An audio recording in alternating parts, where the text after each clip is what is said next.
Thank you so much. It is an honor to participate in today's forum and the many forums we've had throughout the community.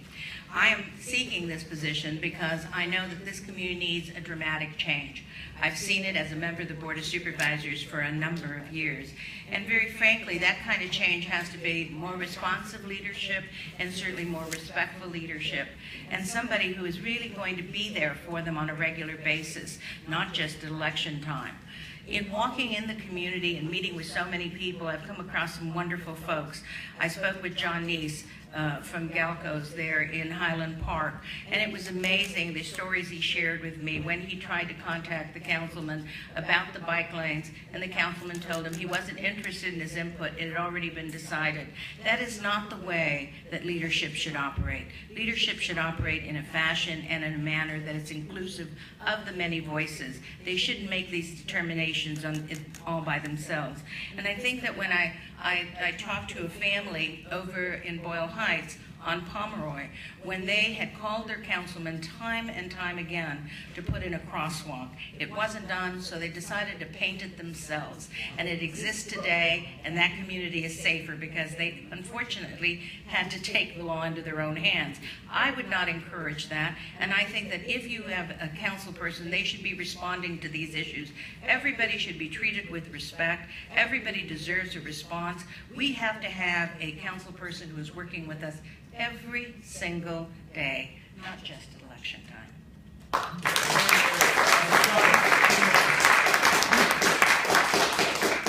I want to start by applauding everybody for being here. Your civic engagement is exactly what our city needs. Unfortunately, only 20% of voters voted 4 years ago for this seat. So we need to proactively engage young people in our communities, because at the end of the day, it's their community. It's the community of the next generation. Unfortunately, we keep kicking the can down the street. Currently, we need $8.1 billion to start addressing our infrastructure woes. $3.6 billion for roads, $3 billion for our water mains that are busting all over the city, $1.5 billion for sidewalks. I would say more like $1.9 billion for sidewalks. But at the end of the day, that's why I'm running. A lot of people say, well, you're focusing on sidewalks, you're focusing on the basic things in our community. The reality is that when we step outside that door and go to our place of work or education, we have to walk through those busted sidewalks. We have to drive through those streets that are full of potholes. So at the end of the day, that is the common denominator that affects all of us. Seniors, children, you name it. We're all affected equally. And we have to start addressing our infrastructure issues. One of the other reasons I'm running is because I was an affordable housing commissioner. And unfortunately, I do not see a real effort on our city's part to address this issue. We are the most unaffordable rental city in the United States. We officially became that in 2014.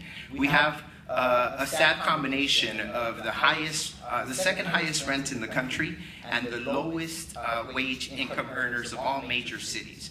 That is why I strongly advocate for the $15 an hour now. Our communities cannot wait. Our communities cannot wait to phase it in over 2 or 3 years. We need some relief now. And the last reason is obviously to engage our community in civic engagement and in elections, and I promise that I will include the community in any development decisions in our district. My name is Nadine Maguire-Diaz, and I'm a third-generation constituent of Boyle Heights. I'm Mexican and Japanese American. My mother was born in Tule Lake, California, when the government interned the Japanese Americans. My father was born in Hazard. My parents met at Roosevelt High School in 1958. I was born in 1962. They graduated in 1958. I am running because, one, we need more women on city council. We have 15 members and 1 woman. And I think it's time to share that strength that women bring to the table and to the district. I'm running because we need to restore respect, integrity, transparency, and equality, which has not been done for several years now.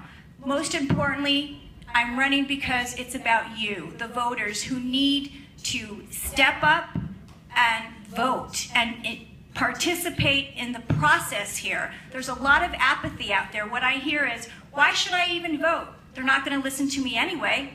Special interests already has them in their pocket, why should I vote? It's important to vote. It's important to plan our district, whether we're poor, whether we're in the middle of the road, whether we're rich. We all have a right and a seat at the table as it pertains to land use. And land use is the canvas for everything. It's infrastructure, it's small business, it's big business, it's housing, it's education, it's human health services that we desperately need. And we need to do this together. Unfortunately, it has not been done, and that is why I'm running. I'm running because we need a change. And most importantly, we need a moral compass. We need to restore that moral compass in CD 14 office.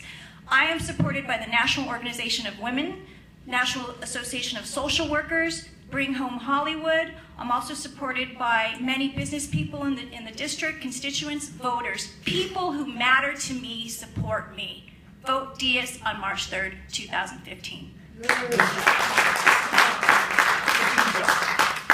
Thank you very much, Mark. And you know, I came to this country at a very young age. I came when I was 3 years old. And when I got to Boyle Heights, it was our neighbors, our nonprofit organizations, people who supported me and my family to make sure we could work hard and achieve the American dream. And I've always had it instilled in me to come back to my community and assist and make the community even better. And we've been doing that. We've accomplished a lot in these last 8 years as a council member, but we have only been doing it with the partnerships that we set up with community leaders. If you look at my council district, every major community leader of each neighborhood has endorsed my candidacy because we have those relationships. We've been addressing those needs that are necessary in our community. So whether it's Boyle Heights that hasn't been invested in decades, we are doing that now. We have an arts district that's booming on First Street. We're fixing every single park in the area. In El Cerrito, we're preserving the precious hillsides and the open space. Just this week, we finally got Elephant Hill to go to the Santa Monica Mountains Conservancy to be able to be operated as an open space park after we fought off some developers.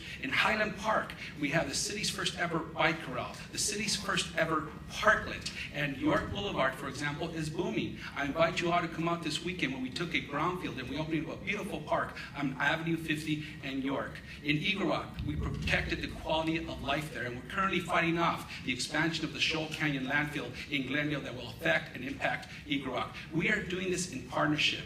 We're doing this after we have established those relationships. We have 4 years left in this office. We've done a lot, and we want to do a lot more. When El Cerrito asked me to build a Royal playground on Caltrans property, many people said it couldn't be done. Caltrans is so difficult to work with. We got the longest term lease that they've ever given an entity like the City of LA when we built another park there. We're delivering on those issues that matter because we have worked hard to make it possible. I asked the residents of Council District 14, are you better off today than you were 8 years ago when I first got elected? The answer would be yes, as our famous president once said. Thank you very much. I ask for your vote. All right.